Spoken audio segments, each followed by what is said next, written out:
প্রিয় দর্শক, আজকের এই ভিডিও দেখার পর হয়তো আপনি রাস্তার পাশের ফুচকা খাওয়ার আগে 100 বার ভাববেন।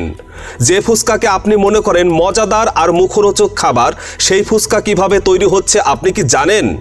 এই ভিডিওগুলো দেখার পর আপনার গা শিউরে উঠবে। ভিডিওটি শেষ পর্যন্ত দেখুন, কারণ শেষের দৃশ্যটি আপনাকে হতবাক করে দেবে। প্রিয় দর্শক, এই ভিডিওটি ভালো করে দেখুন। এখানে সম্পূর্ণ অটোমেটিক পদ্ধতিতে, মানে হাতের কোনো স্পর্শ ছাড়াই পা দিয়ে ফুচকার ময়দা মাখা হচ্ছে। হ্যাঁ দর্শক, যে ফুচকা আপনি আনন্দ করে খাচ্ছেন, সেই ফুচকার ময়দা শ্রমিকেরা পা দিয়ে দলাই মলাই করছে। স্বাস্থ্যবিধি, পরিচ্ছন্নতা এসব যেন শুধু বইয়ের পাতায় সীমাবদ্ধ। শুধু তাই নয়, মাথার ঘাম পায়ে ফেলে নয়, সরাসরি ফুচকার মধ্যেই ফেলছেন শ্রমিকরা। চারপাশে নেই কোনো স্বাস্থ্যকর পরিবেশ, না আছে গ্লাভস, না আছে মাস্ক, না পরিচ্ছন্নতার কোনো বালাই, কিন্তু সেই খাবার প্রতিদিন যাচ্ছে হাজারো মানুষের পেটে।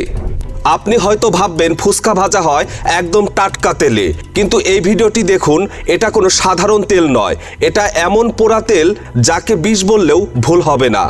কতদিন ধরে এই একই তেল ব্যবহার হচ্ছে তা হয়তো কেউ জানে না, আর সেই তেলেই তৈরি হচ্ছে আপনার প্রিয় ফুচকা।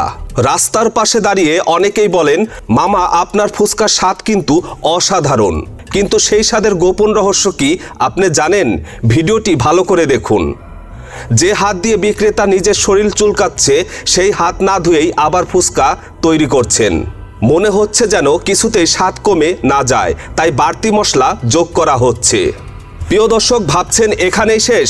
না দর্শক, ভয়ঙ্কর অংশ এখনও বাকি। এই ভিডিওটি ভালো করে দেখুন। ফুচকার পুরো প্রক্রিয়া চলছে ওয়াশরুমের পাশেই। শ্রমিকরা টয়লেট ব্যবহার করার পর ঠিকমতো হাত না ধুয়েই কাজে ফিরছেন, আর সেই হাত ও পা দিয়েই তৈরি হচ্ছে খাবার।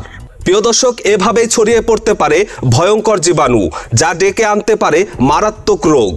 প্রিয় দর্শক, এই দৃশ্যটি ভালো করে দেখুন। ফুচকার ভেতরে পাওয়া গেছে ইঁদুরের বাচ্চা। ভাবুন তো, কতদিন ধরে ফুচকা পড়ে থাকলে ইঁদুর সেখানে বাসা বাঁধে। তার মানে আপনি যা খাচ্ছেন তা কতটা পুরনো আর অস্বাস্থ্যকর হতে পারে। আর এবার দেখুন সবচেয়ে জঘন্য ভিডিওটিতে দেখা যাচ্ছে এক ফুচকা বিক্রেতা মগে প্রস্রাব করে সেটি ফুচকার টকের মধ্যে মিশিয়ে দিচ্ছে। মানুষ কতটা নিকৃষ্ট হলে এমন কাজ করতে পারে, তাই এই দৃশ্য না দেখলে বিশ্বাস করা কঠিন ছিল। প্রিয় দর্শক, এই ভিডিওটির উদ্দেশ্য কাউকে ছোট করা নয়, শুধু আপনাদেরকে সচেতন করা। আমরা প্রতিদিন না জেনে কত বড় স্বাস্থ্যের ঝুঁকির মধ্যে আছি, এটা তারই একটি বাস্তব চিত্র। ভিডিওটি শেয়ার করুন, যাতে আপনার ফুচকাপ্রেমী বন্ধুরাও সত্যটা জানতে পারে। আর কমেন্ট করে জানান, এই ভিডিও দেখার পর আপনি কি রাস্তার পাশের ফুচকা আগের মতো খেতে পারবেন?